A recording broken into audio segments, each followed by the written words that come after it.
Hello friends, welcome back to Young Wisdom. Finally getting back from Christmas break and it's been a while that I've not uploaded any new video. So I decided to make a quick video and I I hope you have really enjoyed your Christmas and your New Year day. So today's video quickly on happiness. I'll try to use some of the philosophers' idea on happiness and what we'll try to understand what happiness really is. And do not be distracted because I'm at home and I did not bring my internal microphone, so I'll be using my cell phone for clarity of my voice. And you'll see a small setup, a very humble setup. I have a new bookshelf. I had the old one, but I requested my father to make a new bookshelf for me, and of course, he made a new bookshelf for me. So I have my bookshelf. I have some of my book behind me. Yeah, it's a very humble setup, but I really love it, and because it's a work of my father. So that's about the small setup. Let's get back to happiness. Forget about what people defines happiness, how people defines happiness. But as you watch this video, I want you to carefully define your happiness. What happiness is to you. If you define happiness, then that is your happiness. Then, as we talk about what happiness really is and different philosophy on happiness, then we'll try to really dig into understanding what happiness truly is and how can we find happiness.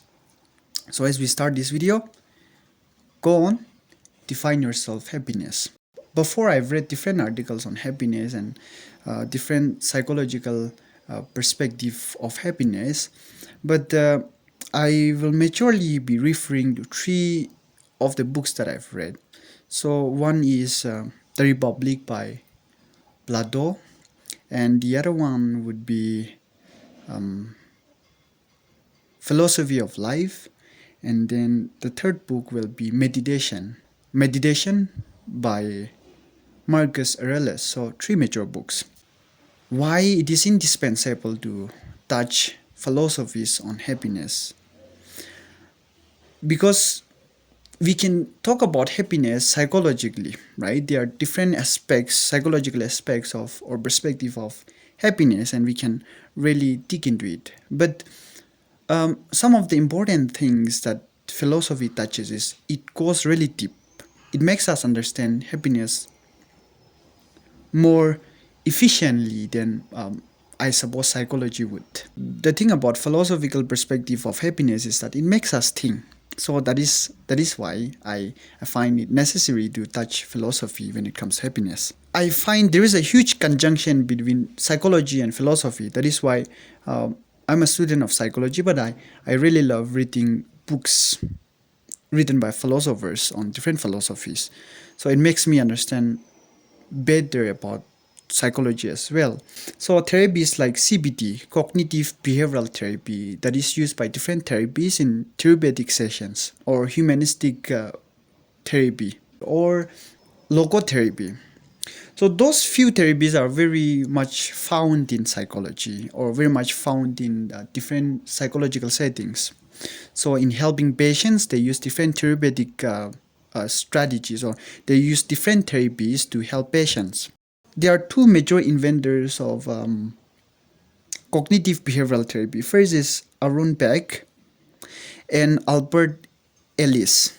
So these two therapies, inventor of the cognitive behavioral therapy, when an interview was done to them by a journalist on where they found the motivation to come up with the idea of cognitive behavioral therapy. One said, Albert Ellis said, he was impressed by Stoic philosophy. He was motivated by Stoic philosophy, particularly works of Epictetus. Right. So it all talks about suffering, and out of suffering, how do you find happiness? So that is Stoic philosophy. So Stoicism in itself talks about happiness, right? Finding happiness out of suffering. So That was the motivation of Albert Ellis. Aaron Beck, when Aaron Beck was interviewed and asked where he found the motivation to come up with the idea of cognitive behavioral therapy, Aaron Beck mentioned that the idea of coming up with CBT, cognitive behavioral therapy, was from the work of Plato, particularly the book The Republic. See, let's say human sufferings or human stress or human struggles, right? Human sufferings are not created by events. So you have, let's say, you meet a horrible event, right? That disturbs your psychological state. So it disturbs your mental health, let's say. When we have some bad events, it disturbs our mind. But according to Plato, it's not the event, right, that makes us suffer. It's the meaning of the event, right? It's the way we define the particular event. So it's the meaning of the event and not the event itself. So event just happens and that's it. But what makes us suffer in our mind is the way we interpret and the way we put meaning of the event. So that is the core of human suffering. So it's the way we define things. Any psychological issues that a person have, it has to do with our mind, right? So that is why in cognitive behavioral therapy, therapists would know better. But in therapy session, when we used cognitive behavioral therapy, the therapist tried to make the patient understand what is wrong with his thoughts. So what we think makes us what we are. So the condition, your psychological state, is determined by what you think exactly. So what disturbs your mind is your thinking only. What makes happiness more conducive to talk about? Epictetus mentions that men are disturbed not by things, but their opinion on the thing. Right. So we can meet any situation. We can see anything. We can hear anything. So we are actually not disturbed by what we see, what we touch, and what we have and what we do not have. But we human beings are actually disturbed by what we think about the things, what we think about events. So that's Epictetus saying. So all these are the core of human suffering. In Hinduism, we know the term moksha. Moksha is the ultimate good. So every human being strives to achieve moksha. So that is a liberation, ultimate liberation from all desires of the world. So in Hindus belief or in Hindus idea of achieving the ultimate happiness or the ultimate good is our desire itself. It's the desire of a human being that stops us from achieving the ultimate or the supreme liberation. Those are the obstacles that lies in front of us in achieving happiness. So as we now have our own definition of happiness, to me happiness is a state of contentment, a state of satisfaction, a state of having inner peace. Right? So whatever things that I'm doing, I have satisfaction and I find contentment. So where I find contentment, where I find happiness, and where I find peace, that state for me is happiness. Marx, particularly the work Communist Manifesto. So in Marxist view, what stops human beings from achieving happiness or contentment or a peaceful environment is that human beings, because of the selfish industrialization, human beings have become the lover of material and not mind. So now human beings desire is material and not mind. So now we stop searching, or now we eliminate, or now we exclude the idea of God. We exclude the idea of meditation. We exclude the idea of friendship and love. And so those are immaterial concepts that shapes human behaviors or that shapes our mind, right? That shapes environment. So now what stops, according to Marxist idea, what stops human being from achieving happiness or the peaceful state or in achieving the ultimate good, in other words, is that human beings have now become the lover of materials and not mind. Now we lay our stress more on materialistic things and not on something that is immaterial. When we read the book Meditation by Marcus Aurelius, another Stoic philosophy, we'll clearly find that happiness is not found in wealth or in poverty. In fact, Marcus clearly states that wealth will make you stumble, and poverty will also make you stumble. But happiness is found in between, right? So it's like how you find a way out of your poverty, how you manage your wealth, and how you find meaning out of wealth. I got Marcus again. Marcus says that happiness can be found even in balance.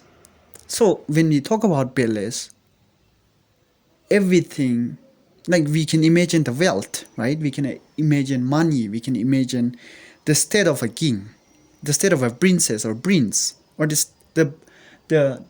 state of a queen.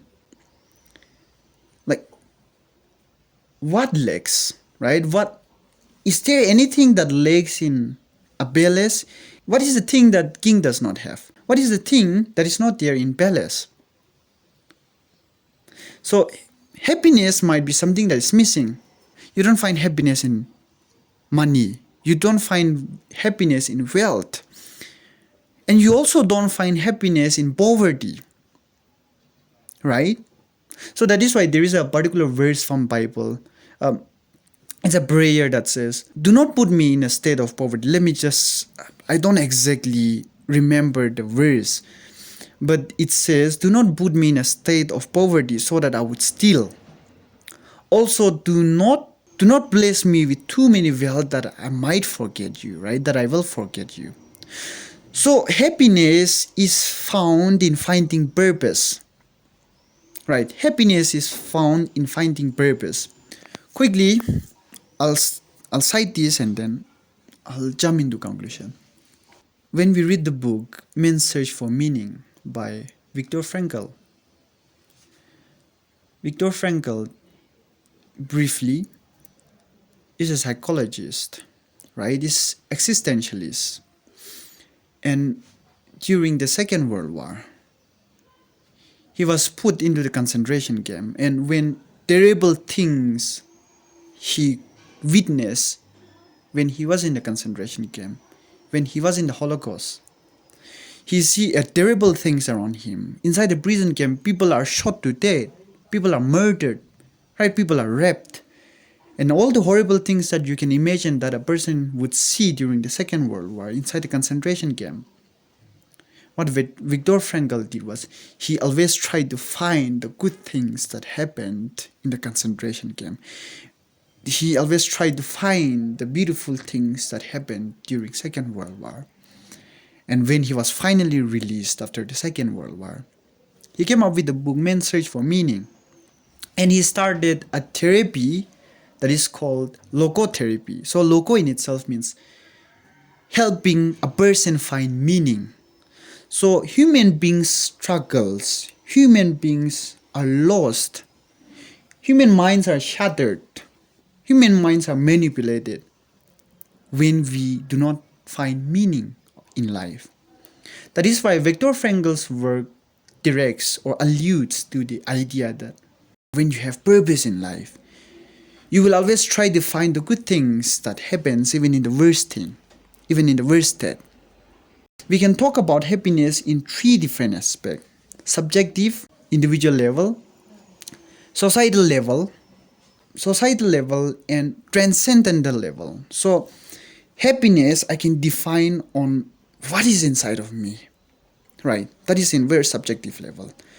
How peaceful I am in, like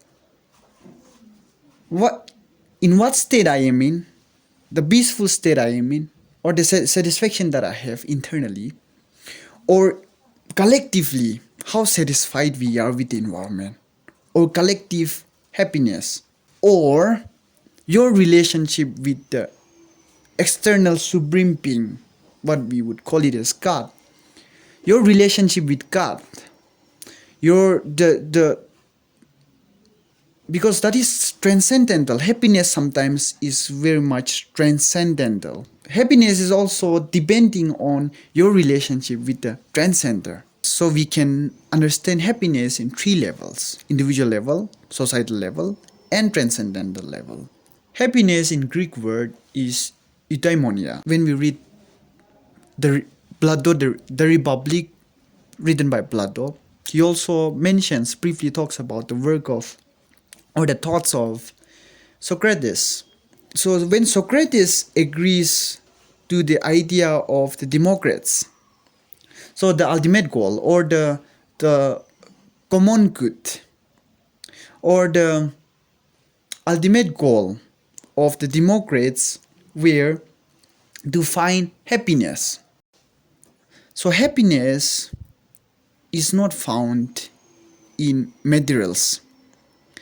Happiness is not also found in bad events. Happiness is not found in good events. According to Marcus' work, we'll find that even a person who is suffering, physically suffering, can find happiness. And a person who is completely in a good state physically can be in a state of suffering, right? So happiness is how you take the situation and how you define the situation and how you really handle the situation and how you really understands the situation, how you really defines the situation. That's what happiness is. We can explain happiness using neurochemicals, right? So we know that serotonin is happiness neurochemical, right? Happy neurochemical. So when your serotonin is high, then you're happier, right? You are more satisfied. But when your dopamine level is very high, then when your dopamine level increases, then your desire for pleasure also increases. The hedonistic idea is that maximize pleasure and minimize pain. But in Stoic philosophy, Stoic idea is that even within the state of suffering, you can find happiness, you can find purpose, you can find meaning. There are a lot of things that we can talk about there are a lot of things to talk about, because happiness itself is a vast topic to talk about, and there are a lot of things to cover. There are lots of philosophies on happiness. So lastly, in the Gospel of John, Jesus is the arbitrary figure of happiness. So Jesus is the figure. So Jesus is a good example. So what Jesus says in the book of John, in me you might find peace. In the world you will face tribulation, but be of good cheer, for I have overcome the world. So when we see the entire story or the entire lifespan of Jesus, Jesus did not come to this world to remove suffering, right? But Jesus showed that he himself will be part of the suffering. So Jesus did not come to make your work lighter, to make the path easier. But Jesus came to show us and to help us overcome suffering and find happiness and find peace and joy out of suffering. So that is what Jesus did. And if Jesus came to this world to remove our suffering completely, why are we still suffering, right? But Jesus made the drag, and he paved the way. He displayed clearly in the LED screen that I can overcome this world. So as you can overcome this world, you can overcome your suffering, you can overcome your um, worldly pleasures, which would stop you from attaining your happiness, state of happiness. So that is what Jesus did. So that's the end of this video. I'll be very busy for next 2-3 weeks, but if you are new to my channel, or if you are old but have not subscribed yet, please consider subscribing. and I'll try to make sure that you watching my videos will not be in vain. Thank you all for watching my video, and we'll see you in the next video.